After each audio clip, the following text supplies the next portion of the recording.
السلام عليكم ورحمة الله وبركاته. السلام عليكم ورحمة الله وبركاته.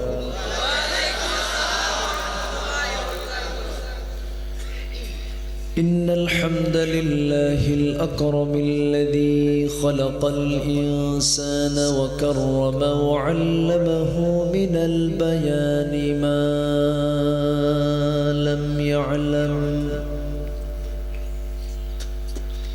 فسبحان الذي لا يحصى امتنانه باللسان ولا بالقلم.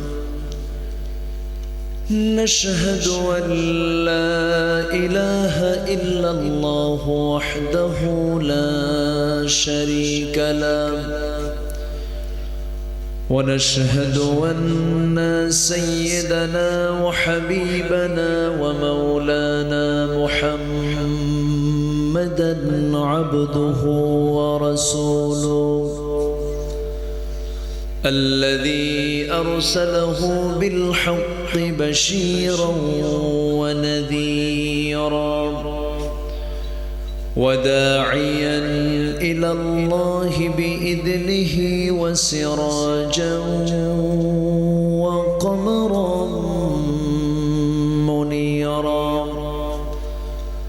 فقد قال الله تعالى في كلامه المجيد وفرقانه الحميد: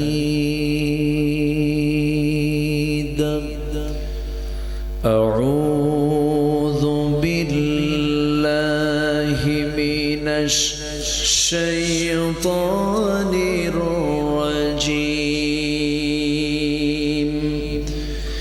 بسم الله الرحمن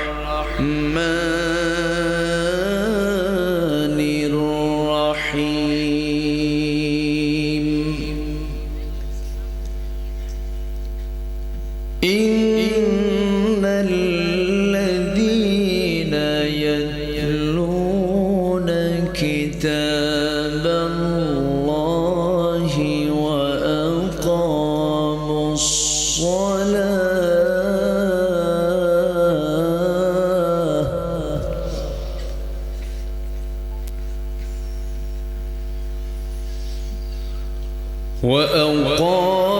الصلاة وأنفقوا مما رزقناهم سرا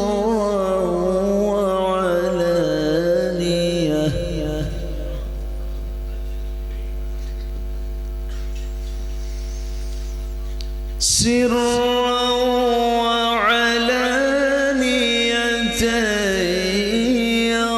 يرجون تجارة لن تبور.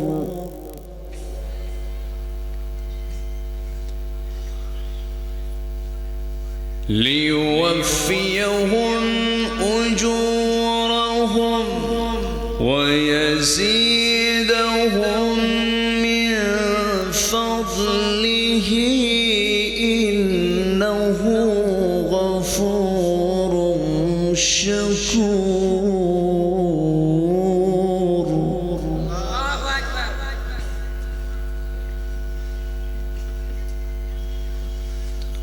والذي أوحينا إليك من الكتاب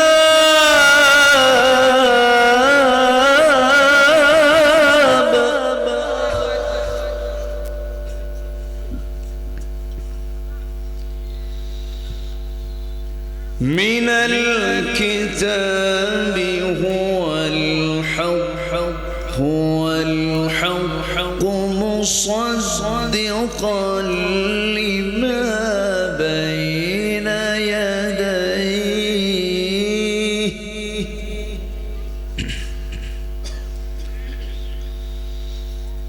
إن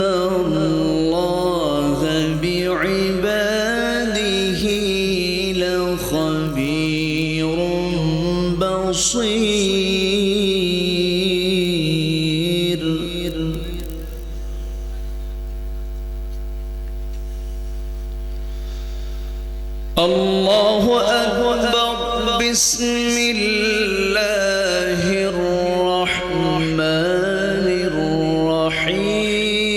الرحيم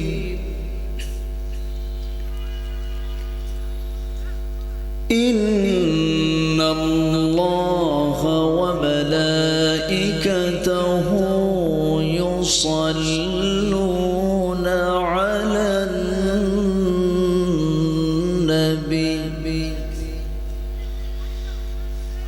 يا أيها الذين آمنوا صلوا عليه وسلموا تسليما اللهم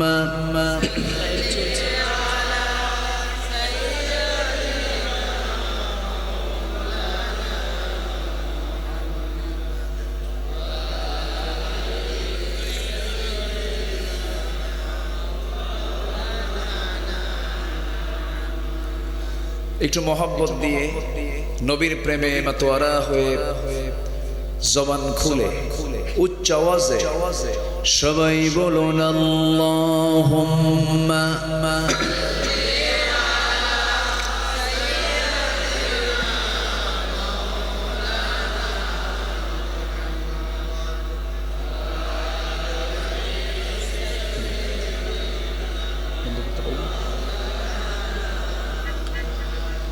হে রাসূল তুমি যে আমার হৃদয় বাগে বুলবুল তোমার প্রেমের নিগূঢ় ছোঁয়ায় তাই তো হয়েছি ব্যাকুল হৃদয় বাগে বুলবুল আল্লাহুম্মা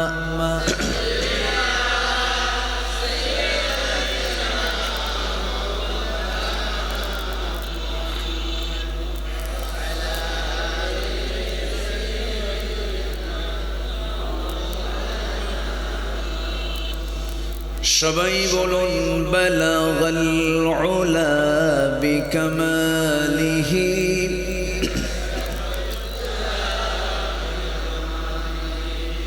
حسنت جميع خصاله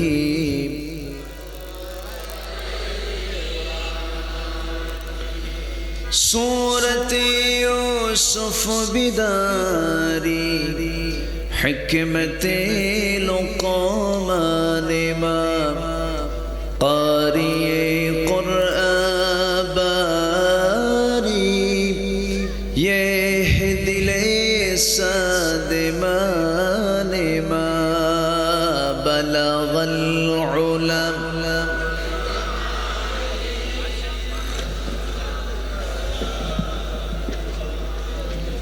حسنت جميع خصاله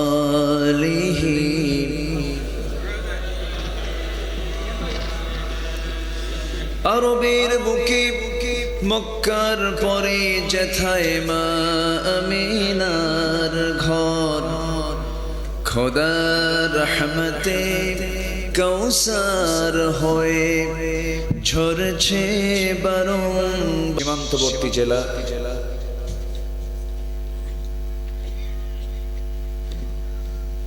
কক্সবাজার জেলার উখিয়া উপজেলা দক্ষিণ খয়রাতিপাড়া ইসলামী সমাজ কল্যাণ পরিষদ মাহফিল ইন্তেজামি কমিটি কর্তৃক আয়োজিত পঞ্চম বার্ষিকী সিরাতুন নবী সাল্লাল্লাহু আলাইহি ওয়াসাল্লাম মাহফিল 2021 আজকের সিরাত ময়দানে অনুষ্ঠিত মহৎ আয়োজনের সম্মানিত সুযোগ্য সভাপতি জনাব মাওলানা নূর আহমদ সাহেব, আজকের প্রোগ্রামের বরেণ্য প্রধান অতিথি আমার ডান পাশে বসা 4 নম্বর রাজাপালং ইউনিয়নের নবনির্বাচিত চেয়ারম্যান, বিশিষ্ট সমাজসেবক জনাব জাহাঙ্গীর কবির চৌধুরী, আজকে প্রোগ্রামের অন্যতম মেহমান, আমার পূর্বে কথা বলেছেন নন্দিত আলেমে দ্বীন, বিশিষ্ট ইসলামী চিন্তাবিদ মাওলানা শেখ আবুল ফজল সাহেব, উপস্থিত হযরত উলামায়ে কেরাম, ফদলায়ে ইজাম, সুশীল সমাজ, জাতির শ্রেষ্ঠ সন্তান, শিক্ষক মণ্ডলী, জাতির বিবেক, সাংবাদিক বৃন্দ, প্রশাসনের দায়িত্ব নিয়োজিত কর্মকর্তা বৃন্দ,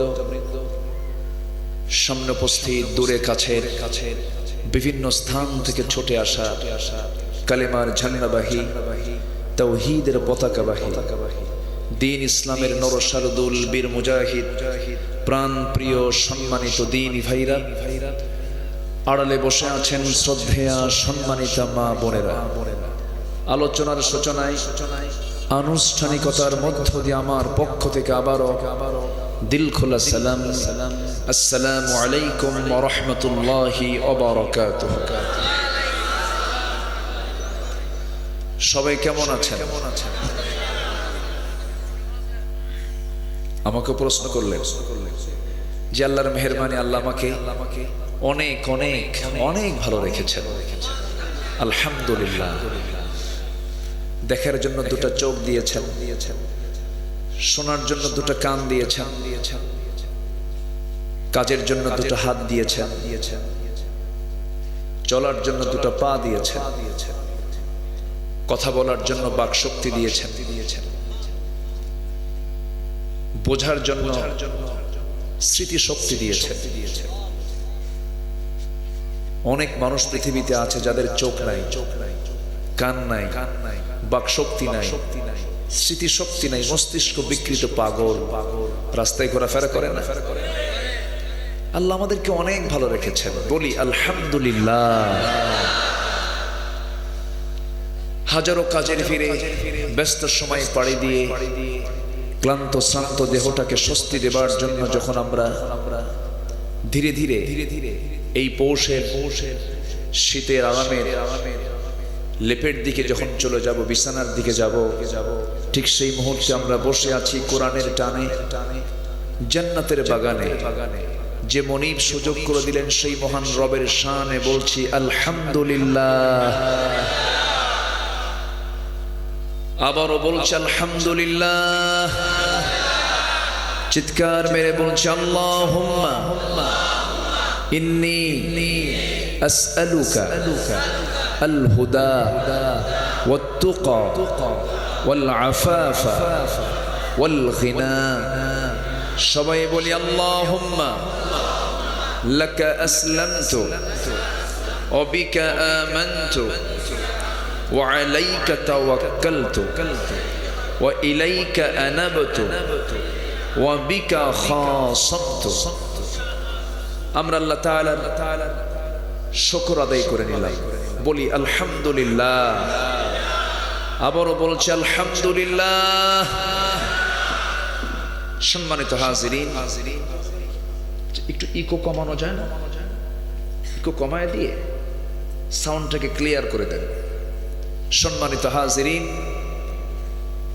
আমি সেখান থেকে কথা বলতে চাই যেখান থেকে আমি তেলাওয়াত দিয়ে শুরু করেছি। আমি আলোচনার সূচনায় কোরআনে কারীমের গুরুত্বপূর্ণ একটি সূরা, 35 নম্বর সূরা, সূরাতুল ফাতির থেকে আমি 3টা আয়াত আমি তেলাওয়াত করেছি। এই 3টা আয়াতকে সামনে রেখে কিছু কথা বলতে চাচ্ছি। শুনতে রাজি আছি তো সবাই? জোরে বলি ইনশাআল্লাহ।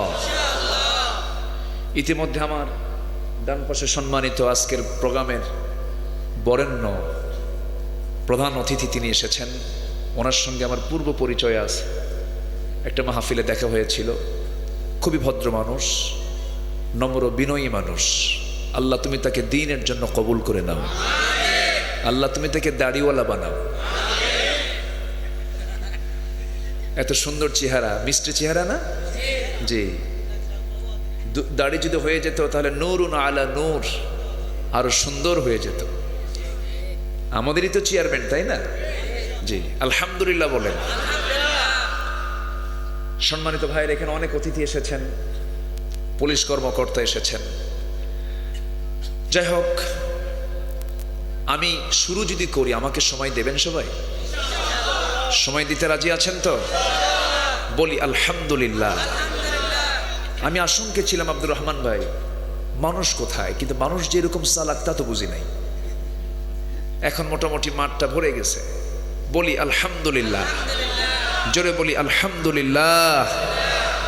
খুব সুন্দর। আপনারা আসুন সেই সূরা থেকে কথা বলে, যে সূরা থেকে আমি শুরু করেছি। সূরার নাম হলো সূরাতুল ফাতির। সূরাতুল ফাতির 35 নম্বর সূরা।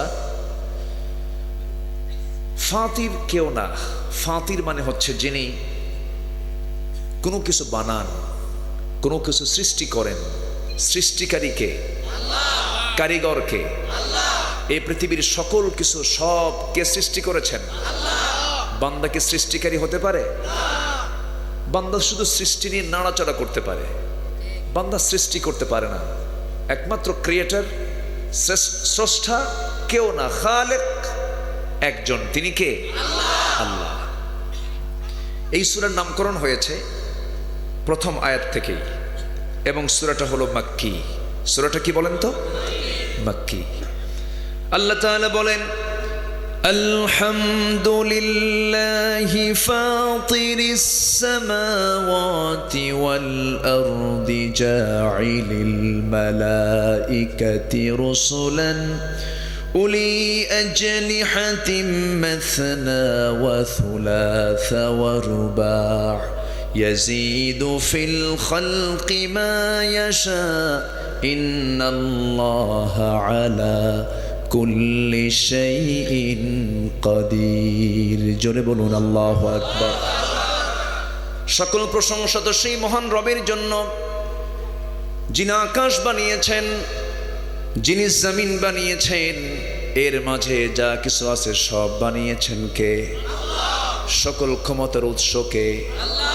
সুপ্রিম পাওয়ার একমাত্র কার জন্য? সেই মহান রব্বুল আলামিন। তিনিই তো ফাতির, তিনিই তো সকল কিছুর সৃষ্টি করেছেন, এবং ওই সৃষ্টি করেই শুধু ক্ষান্ত হন নাই। সৃষ্টির যে চাহিদা, সে চাহিদাও পূরণ করলেন কে?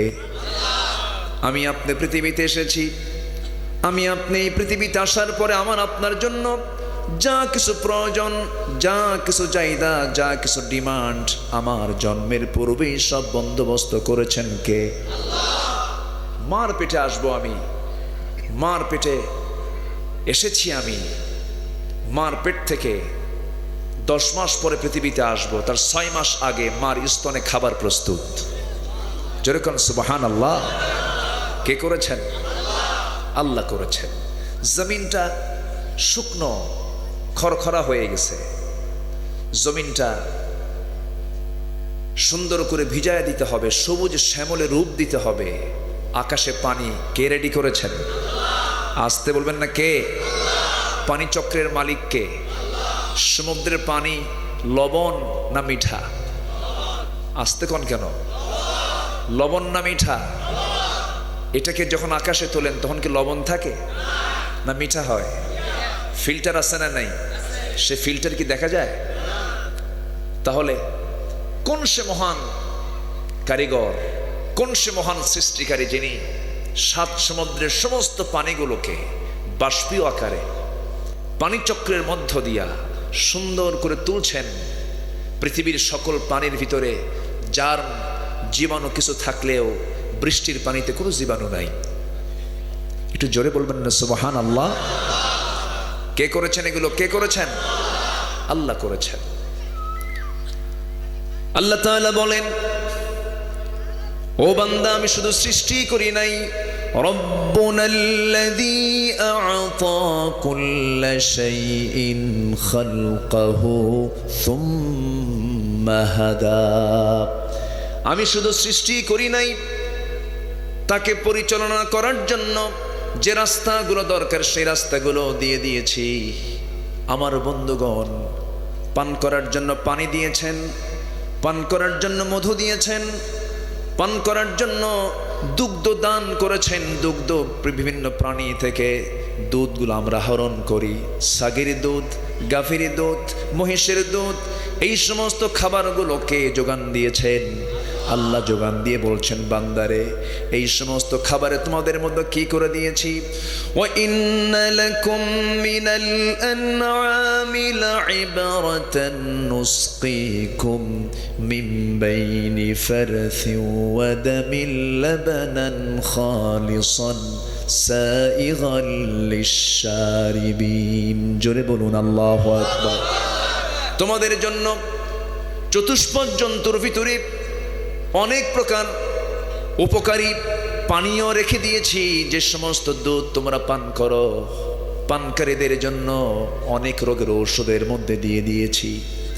এই পৃথিবীর যত বড় বড় ডাক্তাররা আছেন, সমস্ত ডাক্তাররা একমত, যদি কোনো বান্দা তার হায়াতকে, দীর্ঘ হায়াতকে সুস্থতার সঙ্গে রাখতে চায়, সে যেন নিয়মিত রাতের বেলা হোক, বিকাল বেলা হোক, একটু দুধ পান করে নেয়। কারণ মানুষের দেহের সবচাইতে মূল স্ট্রাকচার হলো হাড়, আর এই হাড় গঠনের জন্য একমাত্র শ্রেষ্ঠ ঔষধ হলো দুধ। জোরে বলে সুবহানাল্লাহ। শুধু বানায় ছেড়ে দেন নাই, এই দেহটাকে সুন্দর করে এটাকে টিকে রাখার জন্য খাবার কে দিয়েছেন? মধু দিয়েছেন কে? ওই মধু মৌচাক বানায় ফেলে, মৌচাকটা বানায় কে? আল্লাহ। বলেন বলেন বলেন। আল্লাহ তো অর্ডার দেন, কিন্তু যে প্রাণীর দায়িত্ব মধুকে আহরণ করা, সেই প্রাণীর নাম কি? বলেন বলেন বলেন। মৌমাছি। ওয়াআউহা ইলান নাহলি আন ইত্তাখিযি মিনাল জিবালি বুয়ুতা। আমি মৌমাছিকে ওহী করে দিলাম, পাহাড়ের চূড়ায়, পাহাড়ের কার্নিশে, বড় বড় প্রাসাদের কার্নিশে, গাছের ডালে সুন্দর করে মৌচাক বানাও, বাসা বানায় নাও। বিভিন্ন ফুল ফল থেকে মধু আহরণ করে এটাকে সুন্দর করে রিজার্ভ করো, এটাকে প্রসেস করো। এই পৃথিবীতে এই বান্দাগুলো যখন বসবাস করতে নেবে, জীবন বিভিন্ন ভাইরাস আক্রান্ত হয়ে যাবে, বিভিন্ন রোগাক্রান্ত হয়ে যাবে। এই মধুর ভিতরে আমি আল্লাহ তাআলা এমন ওষুধ দিয়ে দিলাম, মৃত্যু রোগ সারা সমস্ত ওষুধ এই মধুর মধ্যে দিয়ে দিলাম। ফিহি শিফাউল লিন্নাস, তাতে রয়েছে সমস্ত রোগের ঔষধ। মধু তো ভালোই ছিল, মধু ভেজাল করলো কে? অনেকে চুপ করে আছে, মনে হয় আল্লাহ করছে। তাহলে মধু ভেজাল না মানুষ ভেজাল? বলেন কে ভেজাল? মধু ভেজাল না মানুষ ভেজাল? তো ওষুধ যদি নষ্ট করে দেই, অসুখ কি সারবে? সারবে না তো। আমরা ওষুধগুলোকে নষ্ট করে ফেলছি। রোগ দিয়েছেন কে? তার ওষুধ কি আল্লাহর কাছে নাই? আসতে বলবেন না, আছে না নাই? আছে। তাহলে খালিক তো তিনি হওয়ার উপযুক্ত যোগ্যতা রাখেন, ফাতির তো তিনিই হতে পারেন, যিনি শুধু সৃষ্টিকারী নন, সেই সৃষ্টির সকল চাহিদা মেটানোর যোগ্যতা যার, তিনি হচ্ছেন খালেক, তিনি হচ্ছেন মালিক। জোরে বলেন সুবহানাল্লাহ। এই জন্য পৃথিবীর কোনো মানুষ, পৃথিবীর কোনো প্রাণীকুল, পৃথিবীর কোনো সৃষ্টিকুল সৃষ্টিকারীর খেতাব পেতে পারে না। সৃষ্টিকারীর খেতাব একমাত্র পদ পেতে পারেন তিনি কে? খালেক কে? ক্রিয়েটর কে? ফাতির তিনি কে? আল্লাহ তাআলা।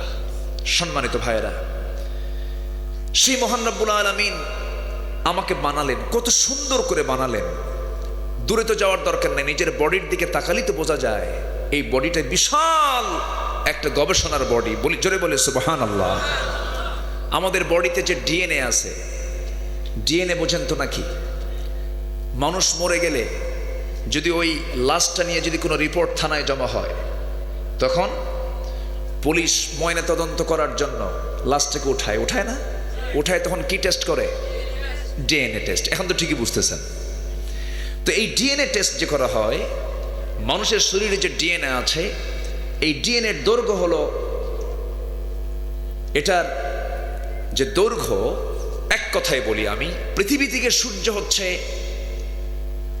9,30,00,000 মাইল দূরে। বিজ্ঞানীদের ধারণা এর চেয়ে বেশি হতে পারে। 9,30,00,000 মাইল দূরে হলো সূর্য। সূর্য থেকে পৃথিবী, পৃথিবী থেকে সূর্য, একটা মানুষের ডিএনএর যে দৈর্ঘ্য, তা দিয়ে 50 বার ঘুরে আসা যাবে। আল্লাহু আকবার বলে। ঘুরানো যাবে কয়বার?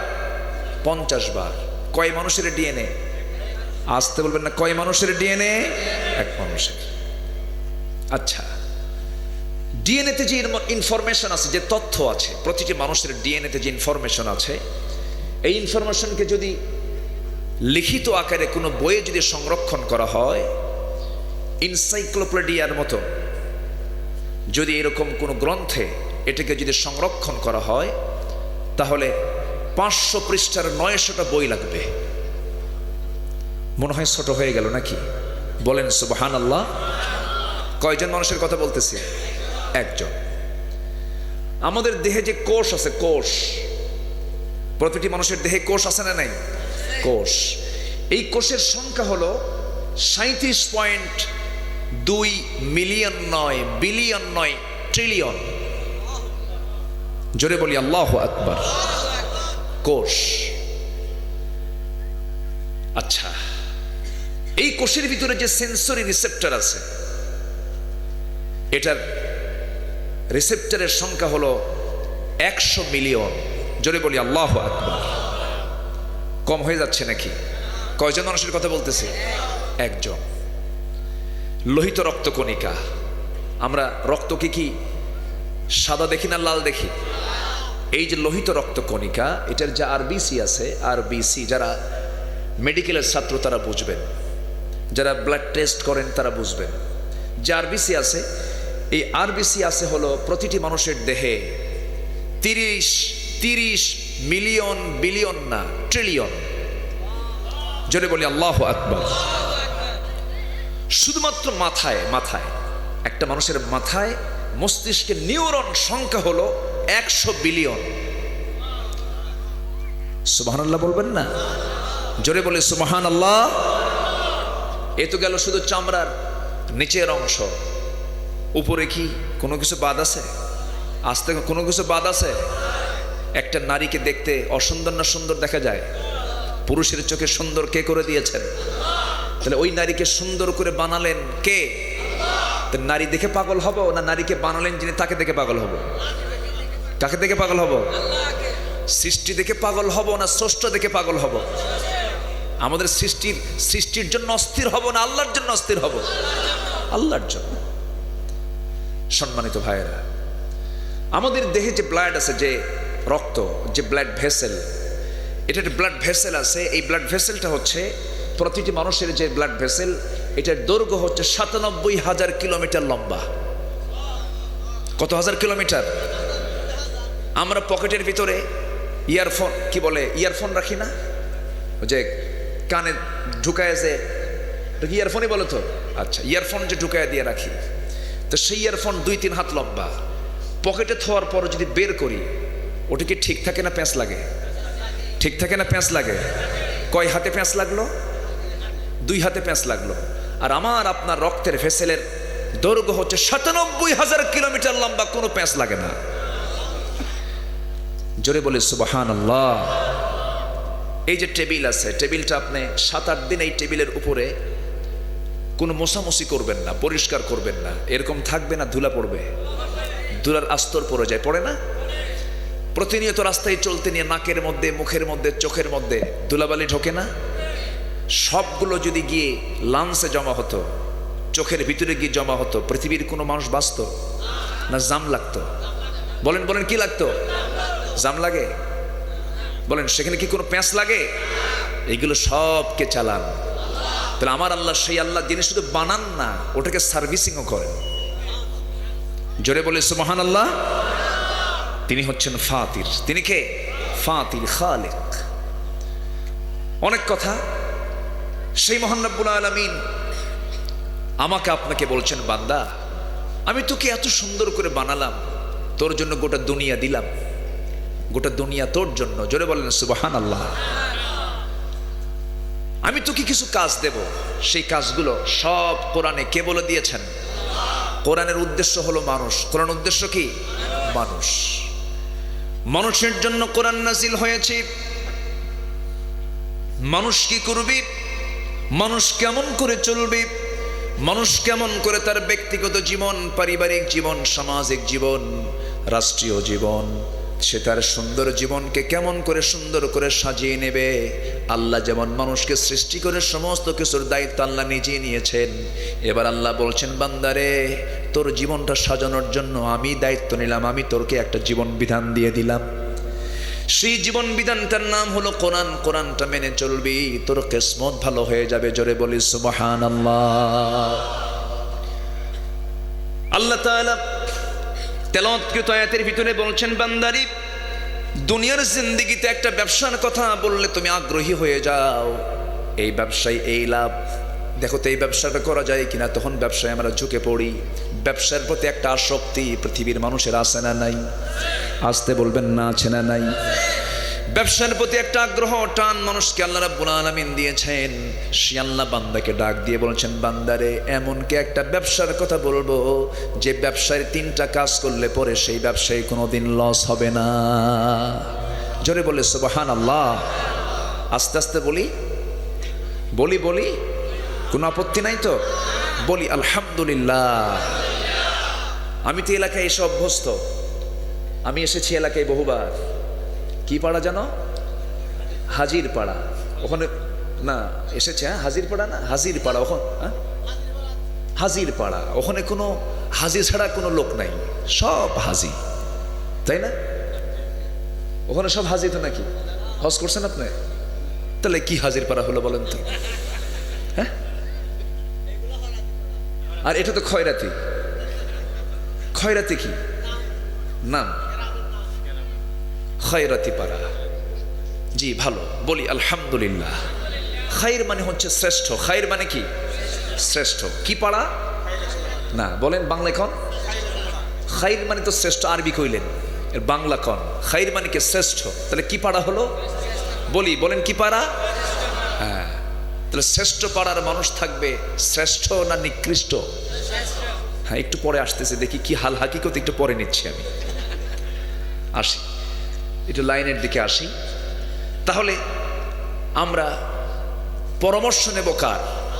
আল্লাহ বলছেন, আমি কি তোমাদেরকে এমন একটা বিজনেসের কথা বলবো যে বিজনেসে কোনো লস নাই? দুনিয়ার ব্যবসায় লস আছে না নাই? লস লাভ মাথায় নিয়ে ব্যবসায় নামতে হবে, তাছাড়া ব্যবসা করতে পারবেন না। আর আল্লাহ বলছেন, আমি তোমাকে এমন একটা ব্যবসার কথা বলছি যার লসের কোনো সম্ভাবনা নিশ্চিত নাই। জোরে বলে সুবহানাল্লাহ। কোনো লস হবে না।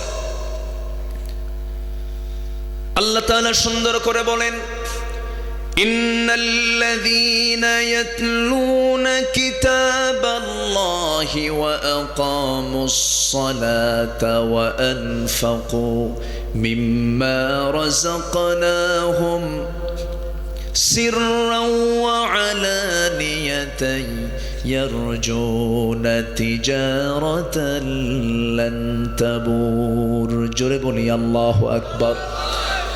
আল্লাহ তাআলা বলছেন, 1 নাম্বার, নিঃসন্দেহে যারা এই দুনিয়ার জিন্দেগিতে কামিয়াব হতে চায়, দুনিয়ার জিন্দেগিতে এবং আখিরাতের জিন্দেগিতে যারা লাভবান হতে চায়, তাদের ব্যবসায় কোনো লস হবে না। 1 নাম্বার কাজ হলো, এই দুনিয়াতে 1 নাম্বার ওই বান্দার কাজ হবে, সে জীবনের সকল জায়গায় যে অবস্থায় থাকুক না কেন, সে তেলাওয়াত করবে কার কালাম? আসতে বলবেন না, কার কালাম? এই আল্লাহর কালামটা তেলাওয়াত হবে অনিয়মিত না নিয়মিত? অনিয়মিত না নিয়মিত? যেই দেহে কোরআন তেলাওয়াত নিয়মিত আছে, সেই দেহে কোনো রোগ থাকবে না, সেই দেহের ঔষধ হয়ে যাবে কোরআন। ওয়ানুনাজ্জিলু মিনাল কুরআনি মা হুয়া শিফাউন ওয়া রাহমাহ। আমি তোমার জন্য কোরআনটাকে শেফা করে নাজিল করেছি, আরোগ্য করে নাজিল করেছি, রহমত করে নাজিল করেছি। বান্দা, তুমি কোরআনটাকে তোমার আত্মার খনক হিসেবে গ্রহণ করে নাও, হৃদয়ের প্রশান্তি হিসেবে গ্রহণ করে নাও। আল্লাহ বলছেন, বান্দার এমনটা যদি করতে পারো, হৃদয়টাকে আমি তোমার প্রশস্ত করে দেব, প্রশান্তি করে দেব। জোরে বলি সুবহানাল্লাহ। আল্লাহ এক জায়গায় বলছেন, ওয়ামান আ'রাদা আন যিকরি ফাইন্না লাহু মাঈশাতান দানকা ওয়া নাহশুরুহু ইয়াওমাল কিয়ামাতি আ'মা قال رب لم حشرتني أعمى وقد كنت بصيرا قال كذلك أتتك آياتنا فنسيتها وكذلك اليوم تنسى জোরে বলুন আল্লাহু আকবার। সূরা তাহা 124, 125, 126 নম্বর আয়াতে বলছেন, দুনিয়ার কোনো বান্দা যখন আমার জিকির থেকে নিজেকে গুটিয়ে রাখবে, কোরআন থেকে গুটিয়ে রাখবে, আমার জিকির কোরআন থেকে যে ব্যক্তি নিজে দূরে থাকবে, দুনিয়ার জিন্দেগিটা আমি তার জন্য সংকীর্ণ করে দেব। দনকা, সংকীর্ণ হয়ে যাবে তার দুনিয়ার জীবনটা। অর্থ থাকবে, সুখ থাকবে না, বউ থাকবে, কথা শুনবে না, সন্তান থাকবে, ইয়া বা খায়া শীত হয়ে পড়ে থাকবে, পরিবারে কোনো শান্তি পাবে না। কিন্তু কোরআনের জিকির যে বান্দার মধ্যে থাকবে, দুনিয়ার জীবনটা তার জন্য প্রশান্তিরও জায়গা হয়ে যাবে। জোরে বলি সুবহানাল্লাহ। টাকা থাকলেই সুখ হয় না, চেয়ার থাকলেই সুখ হয় না। সুখ পেতে হলে, প্রশান্তি পেতে হলে মুখে থাকতে হবে কার জিকির? আসতে বলবেন না, কার জিকির? আমার বন্ধুগণ, সেই জিকিরটা যদি আমাদের নিয়মিত হয়ে যায়, আমার আপনার জীবনটা সুন্দর হয়ে যাবে। কিন্তু দুঃখ লাগে,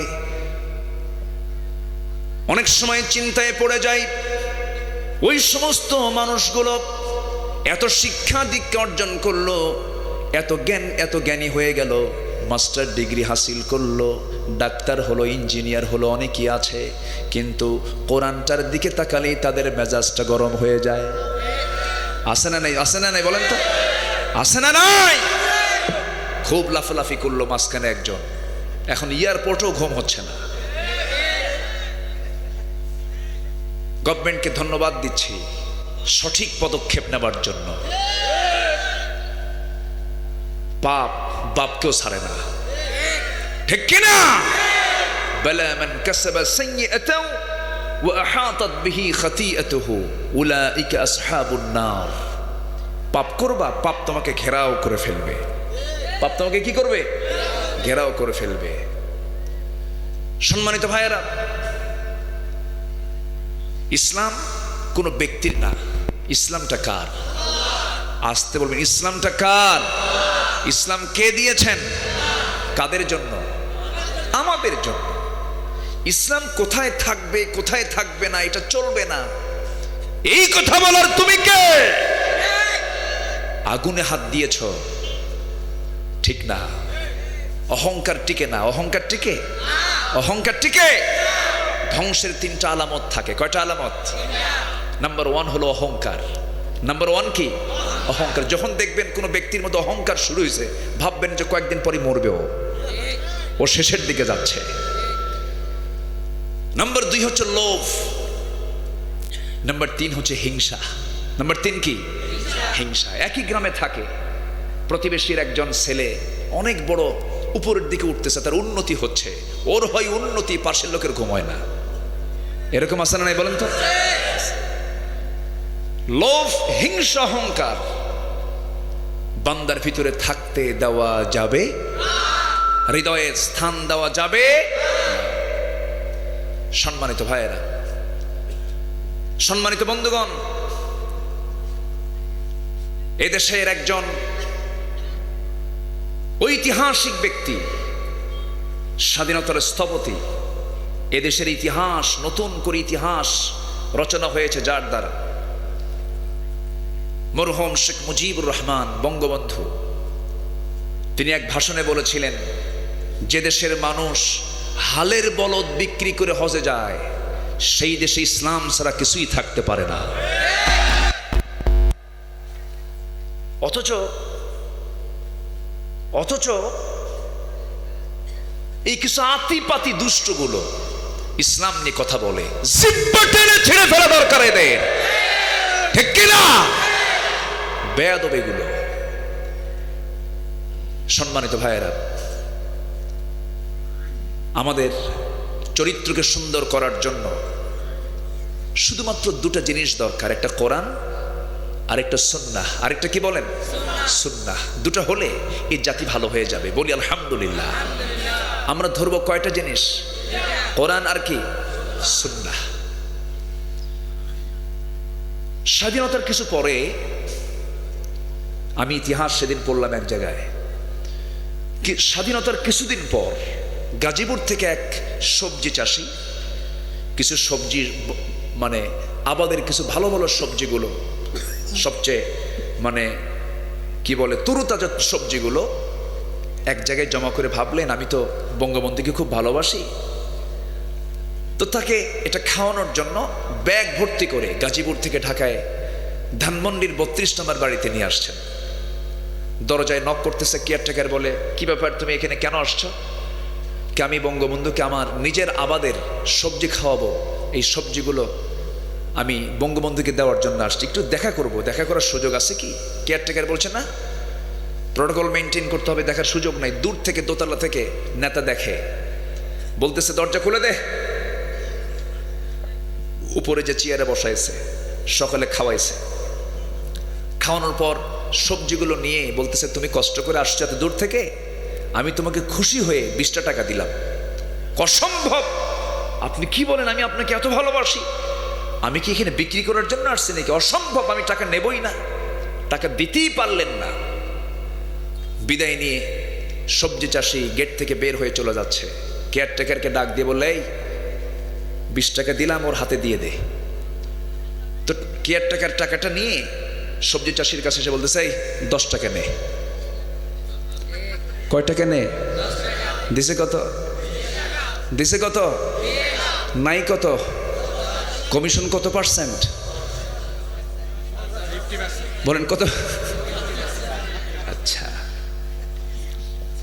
এখন সবজি চাষির চোখ এরকম বড় হয়ে গেছে, তুমি আমার টাকা দিতে চাও? অসম্ভব ব্যাপার, আমি টাকা নেব না। তো আমার সমস্যা নেই, আমার অভাবও নাই, আমি নেতাকে ভালোবাসি, এই জন্য দিতে আসছিলাম, টাকা নেব না আমি। কেন? তোমাকে নিতেই হবে। কেন? আমি আবার নেতার সঙ্গে দেখা করব। টাকা নিয়ে আবার সে আসছে, এসে বলতেছে নেতা আপনি আমাকে টাকা দিচ্ছেন মানে? অসম্ভব ব্যাপার, আমি তো টাকা নেব না, ধরুন এই 10 টাকা। কি কথা কি বুঝতেছেন আপনারা? কথা কি বুঝতেছেন?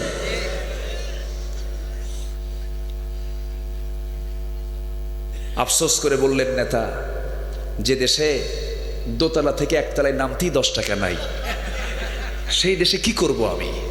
আমার ডানে চোর, বামে চোর, সামনে চোর, পিছনে চোর। তার বক্তব্যগুলো আছে না নাই?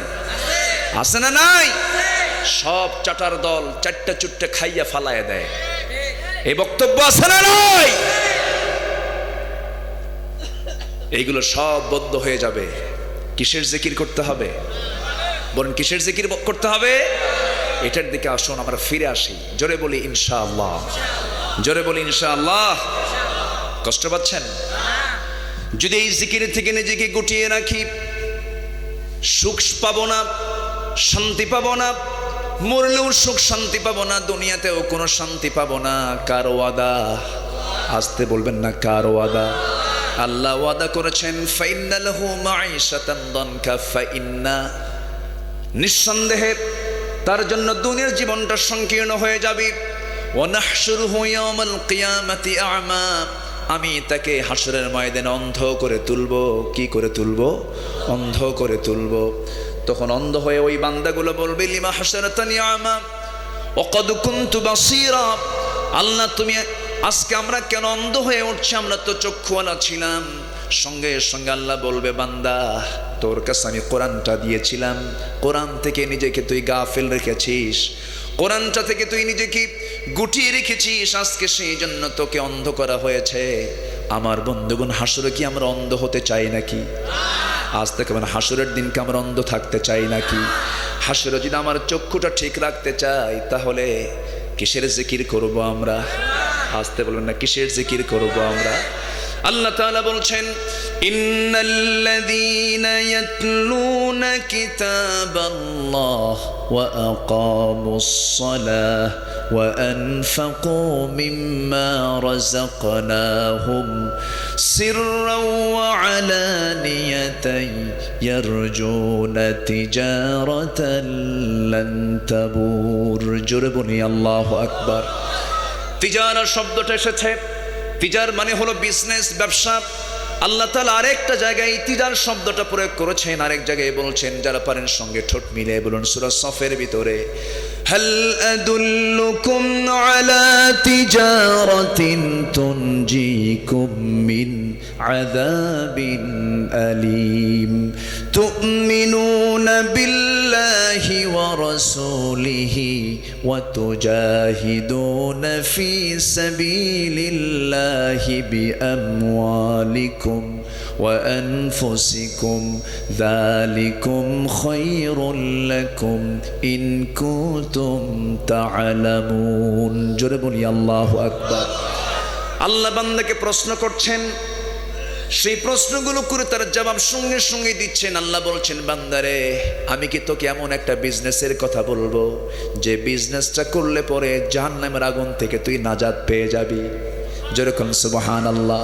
প্রশ্ন করছেন কে? এবার পরের আয়াতে উত্তর দিচ্ছেন কে? আল্লাহ নিজে উত্তর দিয়ে বলছেন, সেই কাজগুলো কি কি? জাহান্নাম থেকে বাঁচার জন্য তোকে এক নাম্বার কাজ করতে হবে, তুমিনুনা বিল্লাহি ওয়া রাসূলিহি ওয়া তুজাহিদুনা ফি সাবিলিল্লাহ। ঈমান আনবে আল্লাহর উপরে, নবীর উপরে, এবং জিহাদ করবে কার পথে? আসতে বলবেন না, কার পথে? জিহাদ মানে হলো সংগ্রাম, জিহাদ মানে হলো প্রতিবাদ, জিহাদ মানে হলো কোন উদ্দেশ্যকে সাধনের জন্য প্রাণান্তকর যে প্রচেষ্টা, তার নাম হলো জিহাদ। জিহাদ শব্দকে আজকে কলঙ্কিত করা হয়েছে। জিহাদ মানে কিন্তু জঙ্গি নয়, জিহাদ মানে সন্ত্রাসী কর্মকাণ্ড নয়। জিহাদ মানে হলো শত চেষ্টার মধ্য দিয়া এই জমিনের সকল দিনকে পরাজিত করে আল্লাহর জমিন, আল্লাহর দিনকে কায়েম করার নাম হলো জিহাদ। আমার বন্ধুগণ, আমার ভাইয়েরা, একটু কান লাগান। এই যে শর্ট লাইফ নিয়ে আমরা দুনিয়াতে এসেছি, মাত্র 60, 70, 80 বছরের জিন্দেগি, চোখ বন্ধ করলেই শেষ হয়ে যাব। কখন দুনিয়া থেকে বিদায় হব আমরা কেউ জানি না। এই দুনিয়া থেকে একদিন এমন দিনের জন্য চলে যাব, এমন সময়ের জন্য চলে যাব যার শুরু আছে, যার কোনো শেষ নাই। এই দুনিয়ার জিন্দেগিটা হলো সামান্য একটা মুহূর্তের জন্য আমরা এসেছি, অর্থাৎ কিছুক্ষণ পর আমরা চলে যাব। ভাড়াটিয়া বাড়ির মতো ভাড়ায় উঠছি, কয়েক মাস এখানে থাকবো, এরপরে চলে যাব। এই হচ্ছে ভাড়াটিয়ার মতো এই দুনিয়ার জিন্দেগি। এরপরে আমরা এমন একটা জিন্দেগিতে সামনে পদার্পণ করব। ছিলাম জান্নাতের ভিতরে। আমাদের বাপ দাদার বাড়ি কোথায়? বলেন বলেন বলেন বলেন। আমাদের বাপ দাদার বাড়ি কোথায়? আদম আলাইহিস সালাতু ওয়াস সালাম জান্নাত থেকে এসেছেন। আমাদের মা হাওয়া আলাইহিস সালাতু ওয়াস সালাম জান্নাত থেকে এসেছেন। কিন্তু জান্নাত থেকে আসার কারণ হলো ফাযাল্লাহুমা শাইতান, শয়তান তাদের দুজনকে পদস্খলন করায় দিল। এরপরও সিদ্ধান্ত কার? আসতে বলবেন না, কার? যে শয়তান আমাদের আব্বা আম্মাকে জান্নাতের মধ্যে গিয়ে ওয়াসওয়াসা দিতে পারে, দুনিয়াতে বুঝে শয়তান নাই? আসতে বলবেন না, আছে না নাই? একদিন মুসা আলাইহিস সালাতু ওয়াস সালাম তিনি জিবরাইলের সঙ্গে কথা বলছেন। পাশেই জিবরাইল দেখে শয়তান, মিস্টার ইবলিস। জিবরাইল বলতেছে, ইবলিস তুমি এখানে? মুসার কাছে আসছো, সে তো আল্লাহর নবী। ইবলিস কয়, জিবরাইল জান্নাতের মধ্যে আদমরে জান্নাতে ধরলাম, আর মুসা তো দুনিয়াতে পড়ে আছে। কি কথা কি বোঝা গেল? শয়তান আছে না নাই? শয়তান আমাদের সামনে পেছনে ডানে বামে আছে না নাই? আমাদের মোকাবেলা করতে হবে শয়তানের বিরুদ্ধে, ঠিক কি না? শয়তান কেমন করে আমাদেরকে ভর করে, আসর করে, আল্লাহ তাও জানিয়ে দিয়েছেন বান্দাকে। বান্দা শোনো, সুম্মা লাআতিয়ান্নাহুম মিন বাইনি আইদিহিম ওয়া মিন খালফিহিম ওয়া আন আইমানিহিম وعن شمائلهم ولا تجد أكثرهم شاكرين জোরে বলুন আল্লাহু আকবার। তোমার বান্দাগুলোকে আমি ডান থেকে ধরবো, বাম থেকে ধরবো, সামনে থেকে ধরবো, পিছন থেকে ধরবো। আল্লাহ বলছেন, ও শয়তান, ও ইবলিস, আমার সবগুলো বান্দাকে তুই ধরতে পারবি না, কারণ আমার যে সমস্ত বান্দাগুলো আমাকে বারবার ডাকবি, কোরআনের জিকির করবে, কোরআন তেলাওয়াত করবে, এই কাজ যারা নিয়মিত করতে থাকবে, প্রকৃত জ্ঞান, কোরআনের জ্ঞানী মানুষকে তুই কখনো ওয়াসওয়াসা দিয়ে ভ্রান্ত পথে নিতে পারবি না। আহম্মককে ঠকানো যেতে পারে, মূর্খকে পরাজিত করা যেতে পারে, কিন্তু জ্ঞানী বান্দাকে, আমার আলেম বান্দাদেরকে তুই ক্ষতিগ্রস্ত করতে পারবি না, কারণ যখন তুই ওয়াসওয়াসা দিতে যাবি সঙ্গে সঙ্গে সে বান্দা করবে কি, কুল আউযু বিরাব্বিন নাস মালিকিন নাস ইলাহিন নাস মিন শাররিল ওয়াসওয়াসিল খান্নাস আল্লাযী ইউওয়াসওয়িসু ফি সুদুরিন নাস মিনাল জিন্নাতি ওয়ান নাস। আশ্রয় চাইবো আমরা কার কাছে? আসতে বলবেন না, কার কাছে? আল্লাহর কাছে আমরা আশ্রয় চাইবো। এই অন্তর কিন্তু ভালো নয়। আল্লাহ তাআলা এক জায়গায় বলছেন, খালফুন আদাউস সালাহ ওয়াত্তাবাউশ শাহাওয়াত ফাসাউফা ইয়ালকাউনা গাইয়া। নামাজকে যারা নষ্ট করবে, নফসের যারা দাসত্ব করবে, নফসের যারা গোলাম হয়ে যাবে, আল্লাহ বলছেন, বান্দারে আমি তোকে অচিরেই জাহান্নামের গর্তের মধ্যে তোকে ঢুকায়া ফেলবো। এই নফসের ট্রিটমেন্ট করার দরকার আছে না নাই? জ্বর হলে নাপা খাই, মাথা ব্যথা হলে কি খাই? হ্যাঁ, কি খাই? টাফনিল। নতুন নতুন ওষুধ আসছে না, নাপা, জ্বর আসলে নাপা খাই, প্যারাসিটামল, মাথা ব্যথা, টাফনিল, প্যারাসিটামল খাই। পেটের অসুখ হয়েছে, হয়তোবা সেখানে মেট্রো খাই। এরকম করে শারীরিক রোগের জন্য ডাক্তার বিভিন্ন গ্রুপের ওষুধগুলো দিয়ে দেয়, কিন্তু অন্তরের রোগ সারার জন্য কোনো ডাক্তার পৃথিবীতে আছে নাকি? আসতে বলবেন, আছে নাকি?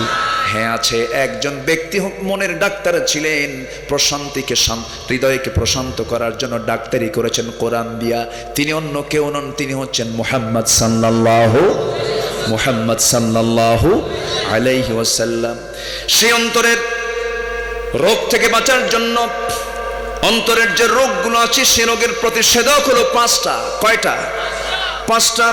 এর মধ্যে 1 নাম্বার হলো তেলাওয়াত করা। ইন্নাল্লাযীনা ইয়াতলুনা কিতাবাল্লাহ, যারা আল্লাহর কালামকে সুন্দর করে তেলাওয়াত করবে, আল্লাহ তাআলা বলছেন ওই বান্দার রোগের, অন্তরের যত রোগ আছে সমস্ত রোগ সেরে যাবে। জোরে বলি সুবহানাল্লাহ। আমার বন্ধুগণ, তাদাব্বুর করব আমরা, গভীর চিন্তা করব। আফালা ইয়াতাদাব্বারুনাল কুরআন আম আলা কুলুবিন আকফালুহা। ওই সমস্ত বান্দার কি হলো যারা গবেষণা করে না, চিন্তা করে না কোরআনটাকে নিয়ে, তাদের দিলে কি তালাবদ্ধ হয়ে আছে নাকি রে? ভালো করে তোরা গবেষণা কর, চিন্তা কর। আমার আল্লাহর, আমি আল্লাহ, তোর সঙ্গে আমার প্রেম হয়ে যাবে। জোরে বলে সুবহানাল্লাহ। অন্তরের রোগের প্রতিষেধক কয়টা বলেছি বলেন? 5টা বলেছি। 1 নাম্বার হলো কোরআন তেলাওয়াত করব। জোরে বলি ইনশাআল্লাহ। নাম্বার 2 হলো সিয়াম পালন করা, রোজা পালন করা। শুধু রমজান মাসে রোজা নয়, রমজান মাসে রোজা ছাড়াও আরো রোজা আছে না নাই? দাউদ আলাইহিস সালাতু ওয়াস সালাম রোজা রেখেছেন একদিন পর পর। গোটা বছরের 6 মাস তিনি রোজা পালন করেছেন। প্রত্যেক সপ্তাহে সোমবার, বৃহস্পতিবার 2 দিন রোজা রাখা সুন্নাহ। রাসূল এই রোজাগুলো পালন করতেন। যদি কেউ এই সমস্ত রোজাগুলো সুন্দর করে পালন করে, অন্তরের অনেক বড় ট্রিটমেন্ট হয়ে যাবে। জোরে বলি সুবহানাল্লাহ। নাম্বার 3